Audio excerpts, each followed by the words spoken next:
This right here is a very special edition of In the Know because we are going back into the TWN archives to celebrate someone very special. I'm talking 25 years. He's the man who knows his metars. He can debunk any cloud out there.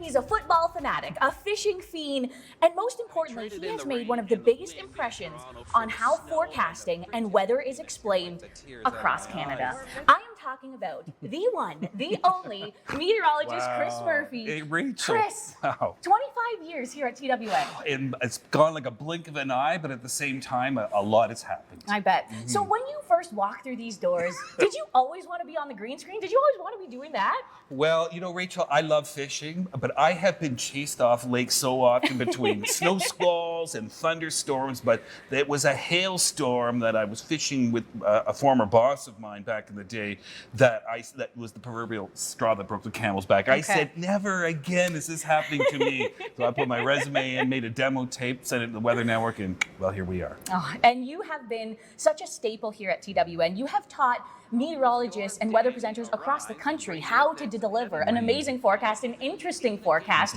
So, you know, Chris, 25 years of weather, you've covered so many storms.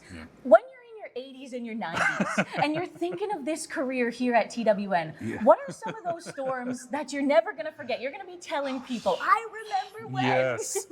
Hurricane Dorian. I went there with Nathan Coleman and actually the camera operator filming this right now, David Hodge. And I had never seen so many trees down, power lines down. And of course, that crane that came down the building. Thankfully, no one was injured from there, but that was a big one. And that was September 2019. And then just a few months later, St. John's, Newfoundland. The blizzard of all blizzards, Rachel. This thing was a hurricane disguised as a blizzard.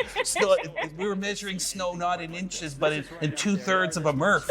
I was like halfway buried. I was getting blown to left, right, and center with those winds that were 130 kilometers per hour.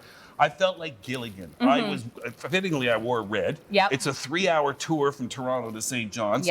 I never thought I was going to get off that island, but I had the best time ever. It was amazing. And you had your moment on CBC where you did the backflip, and that was huge, right? Power and politics, no less. Yes, that was something. And you know, I want to talk about another moment. It wasn't quite Rolling Stones, but hey, Chris, you were a rock star on the magazine. It's Ontario Out of Doors. This is a fishing magazine. I've been reading this since I was a kid. So this really was a dream come true. And for that, I mean, I have kept it, I cherish it, and it's a moment I will never forget. So Chris, over the last 25 years, the business has changed so much. You know, you look at the graphics that we were using in the local forecast 25 years ago. Wow, they look so different. What's something that you're doing today that you couldn't have never even have imagined 25 years ago? Oh, good question, Rachel. Well, certainly the rise of social media, I didn't foresee that. I actually really lament the fact that, you know, radio and TV, all these great sources that people were using to get their information are getting sort of pushed aside by, you know, the immediacy of the phone for both information and, unfortunately, misinformation. But I would say also the improvement in the weather forecasting in itself, and how everybody, because of those very cell phones, we're able now to spot weather that we would probably not have known about, you know, 10, 20, or 25 years ago. So you're a more accurate meteorologist now than you were 25 years ago? Potentially, yes. But I will say this, the founder of the Weather Network, Pierre Morissette, I couldn't foresee that, but he did. And he really prepared the Weather Network nicely for that. So he was, as usually, trusted his instincts, and they were right. Well, Chris, I think I speak for everyone when I say you are a TWN fan favorite. You're the guy who has taught us all about the macro sky, and I really hope you got 25 more years left in the tank. Well, that makes at least 2 of us, Rachel.